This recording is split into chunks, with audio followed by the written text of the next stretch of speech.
Hola, soy Alejandro Katz y esto es Sobran los Motivos.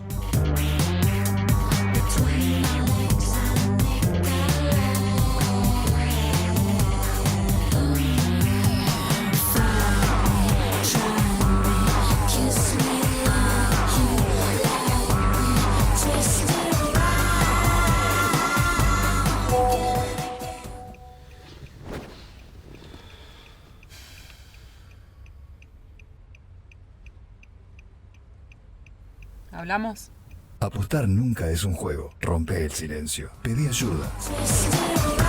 Hola Ale, gracias por este momento, por la visita a Rosario. Al contrario, un gran placer. Bueno, ¿por dónde arrancamos? ¿Por lo que pasó, por lo que está sucediendo, por lo que viene? Porque en realidad tu excusa acá es para hablar del futuro en este país fragmentado, ¿no? Sí, la invitación es para hablar del futuro, pero todos sabemos que no podemos hablar del futuro, que no sabemos lo que el futuro va a ser. Aunque creo que en general a todos nos preocupa bastante el futuro, dado lo que estamos viendo en el presente. El futuro en un país fragmentado en muchos sentidos, políticamente, socialmente, culturalmente. Yo estoy viendo una dimensión de esa fractura que es la que me preocupa, diría, especialmente. No porque sea la que causa más sufrimiento, la fractura que más sufrimiento causa es la social, es la que tiene que ver con la pobreza, con los déficits de aquello que es básico para pensar en hacer vida digna. Pero si bien esa es la que más duele, hay una que me preocupa mucho, que es la que está, en mi opinión, introduciendo el gobierno, que no es, como yo lo veo, una fractura que se centra en lo económico, ¿no? Se pone mucha atención a los discursos del presidente y del gobierno sobre lo económico, al énfasis sobre el déficit, la reducción del gasto, etc. Yo creo que el propósito principal del gobierno es de otro tipo y tiene que ver más con la idea de civilización en la que tenemos que vivir que con la idea de economía en la que tenemos que vivir. ¿Y cómo sería esa civilización para Milei y sus equipos de libertarios y de héroes? Y de héroes. Bueno, lo que yo veo es eso. Nosotros habitamos una civilización a la que podríamos llamar la civilización de la modernidad, que es heredera, entre otras muchas fuentes, de la Revolución Francesa y de la modernidad que surge a fines del siglo XVIII, principios del siglo XIX con la Revolución Industrial. Y eso implica que hemos vivido en sociedades para las cuales ciertas ideas de justicia, ideas de equidad, ideas de progreso, ideas de derechos, ideas de ciudadanía, son ideas que han sido muy importantes. Y mi impresión es que el gobierno está tratando de deponer esas culturas de la Ilustración y de la modernidad para restablecer un viejo orden, un antiguo orden, un orden jerárquico, un orden en el que cada uno tiene que conformarse con aquello que tenía al momento de nacer, su lugar en la sociedad dado por el nacimiento, y no dado por dispositivos que permiten igualar o al menos equilibrar las oportunidades que cada uno tiene al nacer, asignar derechos más allá de las capacidades individuales o de lo que algunos consideran el mérito, etc. Para principios del siglo XX éramos el faro de luz de Occidente. Nuestras costas recibían con brazos abiertos a millones de inmigrantes que se escapaban de una Europa devastada en búsqueda de un horizonte de progreso. Lamentablemente, nuestra dirigencia decidió abandonar el modelo que nos había hecho rico y abrazaron las ideas empobrecedoras del colectivismo. Yo diría, hay en el gobierno rasgos que uno llamaría contrarrevolucionarios, pero no pensando en la revolución de octubre del 17 en la Rusia zarista que dio inicio a la Unión Soviética, sino de la Revolución Francesa, de la Revolución Americana, es decir, de las revoluciones que sentaron las ideas de ciudadanía, las ideas de movilidad social, etc. Creo que eso es lo que estamos viendo en el presente. Creo que esa es una fractura que el gobierno está tratando de producir en la sociedad entre las fuerzas del cielo. ¿Qué son las fuerzas del cielo? Aquellas que antes del reconocimiento del pueblo como base de la soberanía asignaban...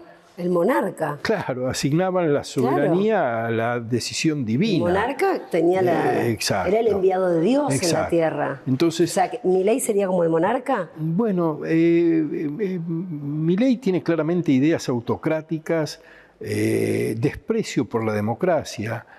En el año 1952, el premio Nobel de Economía más joven de la historia, que lo ganó en 1971, que fue Kenneth Joseph Arrow, escribió un libro que se llama Elección Social y Valores Individuales y demuestra, sí, por un teorema que se llama Teorema de Imposibilidad de Arrow, es que aun cuando todos seamos coherentes, eso nos asegura la coherencia en el agregado. Con lo cual, digo, la democracia no es ninguna garantía de nada en principio, porque vos pensás, ¿qué pasa si de repente nos ponemos todos de acuerdo para ir a asesinar a alguien? Pues, pero votamos, pero digo, pará, claro. Pero digo... ¿Por qué desprecio por la democracia? Bueno, en principio porque él mismo no se reconoce como un defensor ferviente de la democracia. Preguntado en numerosas oportunidades acerca de la democracia, en ningún caso él señaló que le parece el mejor régimen de gobierno o un régimen que debe defenderse o profundizarse o estimularse. En la visión de Milei, la democracia es muchas veces un impedimento para el desarrollo de lo que él considera la libertad. Y la libertad es un concepto complejo, un concepto que tiene muchas interpretaciones diversas a lo largo de la historia. Porque entre democracia y libertad para mí hay como un parentesco ahí, ¿no? Claro, para él está disociado. Y está disociado porque la libertad en la perspectiva de Milei consiste en la falta de interferencia por parte del Estado respecto de las decisiones individuales, pero desconoce que los grados de ejercicio de la libertad son muy diferentes para cada individuo en función de los contextos de inicio en los que comienzan las vidas. La libertad implica también en su versión republicana una dimensión de no dominación, y la dominación no la provoca solamente el Estado. La dominación la provocan las asimetrías económicas, las asimetrías en el acceso a la educación, a la cultura, a ciertos bienes materiales y simbólicos, y parte de los esfuerzos de la democracia liberal, tal como la hemos conocido y como la defendemos, consiste en restituir o ampliar los grados de libertad individuales, distribuyendo oportunidades que permitan a los individuos trazar sus propósitos vitales con autonomía. Eso exige intervenciones colectivas, claro, que hacemos a través del Estado. El desdén de las capacidades del Estado para transferir capacidades a los individuos es un desdén por la libertad.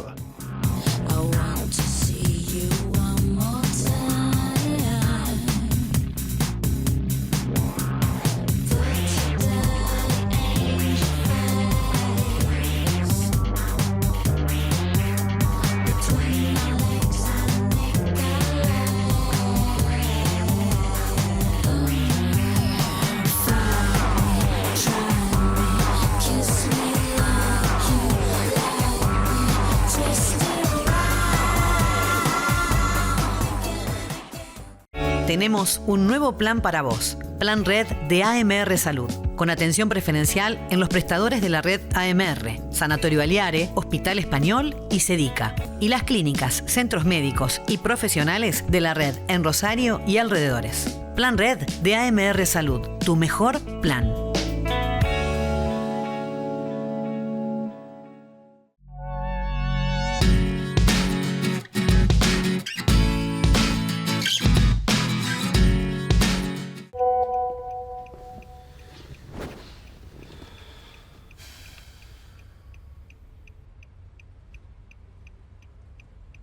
¿Hablamos? Apostar nunca es un juego. Rompe el silencio. Pedí ayuda.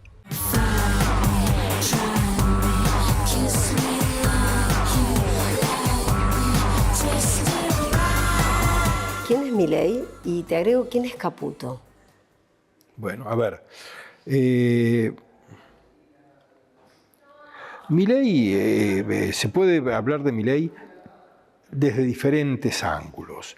Hay un ángulo que yo no quiero soslayar, que es el ángulo de la estructura psíquica de Milei, porque no me parece que sea menor, ¿no? Quiero decir, todos nosotros tenemos grados diversos de neurosis. Creo que cuando hablamos de esas situaciones, cada uno las gestiona del mejor modo posible.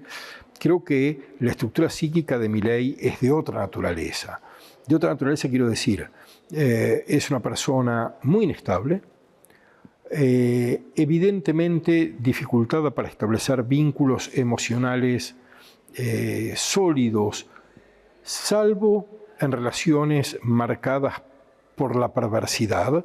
Y cuando digo la perversidad quiero decir, evidentemente hay un vínculo con su hermana que es de una naturaleza patológica, hay un vínculo con los animales reproducidos artificialmente que es de una naturaleza patológica. Entonces creo que no debemos dejar de señalar los rasgos psíquicos de Milei. No debemos dejar de señalar las particularidades de su retórica, que no solo es violenta, agresiva, insultante, sino que también está marcada por la analidad. Hay una permanente presencia de lo anal como recurso a la descalificación, a la agresión, etc. A la discriminación. A la discriminación, porque también absolutamente, sí. A la discriminación, tenés toda la razón. Me veo, ahora seguimos con el análisis y dejo lo de Caputo, pero volvemos después, y porque él lo elige como el hombre fuerte, ¿no? Hoy cercano a él, siendo economista, el ministro de Economía, Milei. ¿Por qué la gente lo elige? Porque la gente ya veía algunos de estos rasgos en televisión, en radio, era un panelista, era alguien con mucha exposición en los medios.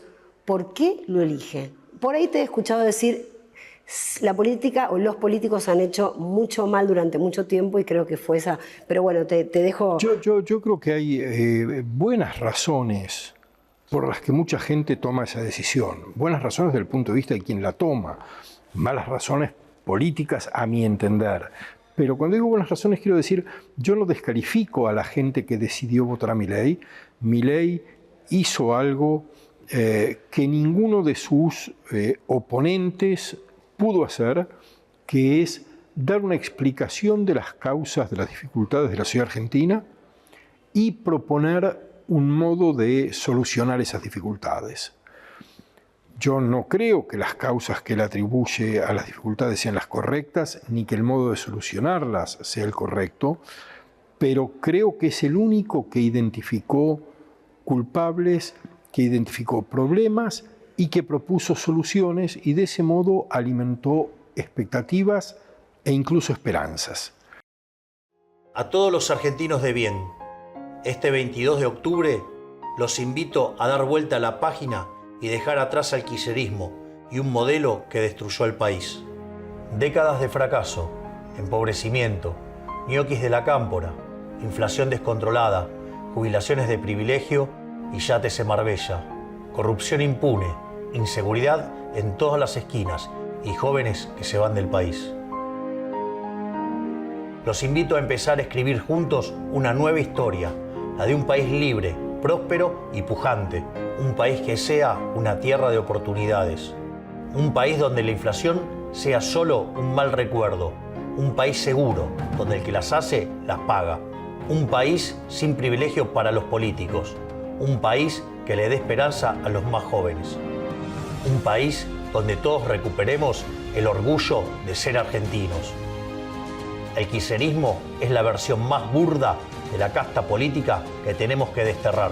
El poder de terminar con este flagelo kirchnerista está en tus manos. Somos la única fuerza política que puede ganar en octubre, tanto en el país como en la provincia de Buenos Aires.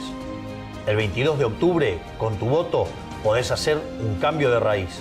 Porque una Argentina distinta es imposible con los mismos de siempre. Pongamos un punto y aparte. Muchas gracias. ¿Crees que hoy es difícil, digamos, de poder hablar por todos los que lo han votado, que fue la mayoría? Por eso ganó, digamos, la mayoría democrática que supone que hoy Milei sea el presidente. En su mayoría, ¿hoy se sienten defraudados en parte? Porque él, como vos bien lo decís, lo advirtió, dijo las maneras. Sí. ¿O siguen apoyando? Yo no puedo opinar más que a partir de lo que dicen los estudios de opinión pública. El porcentaje de apoyo sigue siendo muy alto para lo que está ocurriendo en el país en términos de dificultades materiales, pero también de tensión política, etc. Milei es el emergente de una clase política disfuncional, 20 años de fracasos manifiestos que no significaron la revisión de las razones de los fracasos, sino la asignación de responsabilidad al oponente. Cada uno decía que la culpa era del otro y que lo mejor que se podía hacer era no votar al otro porque iba a ser... Nadie tuvo la capacidad de revisar sus programas políticos, su estructura, su estrategia discursiva, ni de renovar los liderazgos. Por tanto, después de 20 años de fracasos, los mismos liderazgos y los mismos discursos abren la puerta para que un recién llegado que encuentra el vínculo emocional con una parte importante de la sociedad, el vínculo emocional es explicar las razones del enojo y ofrecer alternativas de expectativa, pueda ser el presidente. Volvemos a Caputo. ¿Quién es y qué poder tiene hoy en el gobierno? Entiendo que te referís al ministro de Economía, no al otro Caputo. No, claro. El ministro de Economía yo creo que es un especulador financiero, y cuando digo especulador financiero es alguien que trabaja sobre el valor futuro de activos especulativos. No, que sabe mover bonos, acciones, evidentemente también sabe mover lingotes de oro, no sabemos hacia dónde, pero lo sabe mover. Sabe administrar créditos y deudas, sabe administrar tasas, etc. O al menos eso le hizo creer al presidente, que sabe hacer todo eso. Me parece que es el tipo que ha probado, que está intentando probar que es capaz de tomar las decisiones que sean necesarias para conseguir los propósitos que el presidente quiere, aunque sean insostenibles. Por ejemplo, bajar el déficit fiscal a expensas de bajar el nivel de ingresos de los jubilados, de tener la obra pública, etcétera, de deteriorar aspectos materiales de la vida de partes muy importantes de la ciudadanía. Que ya estaba deteriorado, que venía deteriorado, que veníamos sin duda. deteriorados. Sí. La última, y volviendo al inicio de la charla, y también la excusa por la cual estás en la ciudad de Rosario, agradeciéndote nuevamente este tiempo, a vos y a todo tu equipo, la paciencia. ¿Qué futuro avisoramos con todo esto? Yo veo un futuro complejo, fundamentalmente porque no veo que en la política tradicional aparezcan alternativas de renovación de los liderazgos y de las ideas. Y en la medida en que no aparezcan alternativas de renovación de los liderazgos y de las ideas, la continuidad de Milei o de cualquier Milei, puede ser puede ser cualquier otro, es muy factible. Y son personajes que deterioran mucho la vida pública, la vida en común, las expectativas de futuro, deterioran las sociedades profundamente. Y la democracia también la deterioran, por lo que vos decís, La democracia la deterioran, ese es otro de los niveles de análisis de quién es Milei, y lamentablemente no tenemos tiempo para ver todas las dimensiones de un personaje muy complejo y muy dañino, a mi entender. Se habla mucho de la crisis de la democracia. Yo creo que hay que poner atención a un aspecto, y es que la democracia ya se ha deteriorado. Es decir, es posible que se deteriore más, pueden ocurrir muchas cosas, pero los miedos de lo que puede pasar en el futuro no nos deberían hacer ignorar la degradación del presente. Una democracia en la cual los insultos, las agresiones, las faltas de reconocimiento de la legitimidad de los adversarios, etc. Una democracia en la que todo eso ocurre es una democracia que está funcionando mal. No hay que pensar que puede deteriorarse o que está amenazada, sino que ya está sufriendo. Ale, un placer escucharte, verte, y bueno, nos encontraremos en un siguiente capítulo de Visita. Va a ser un gran placer. Muchísimas gracias por la invitación. Gracias.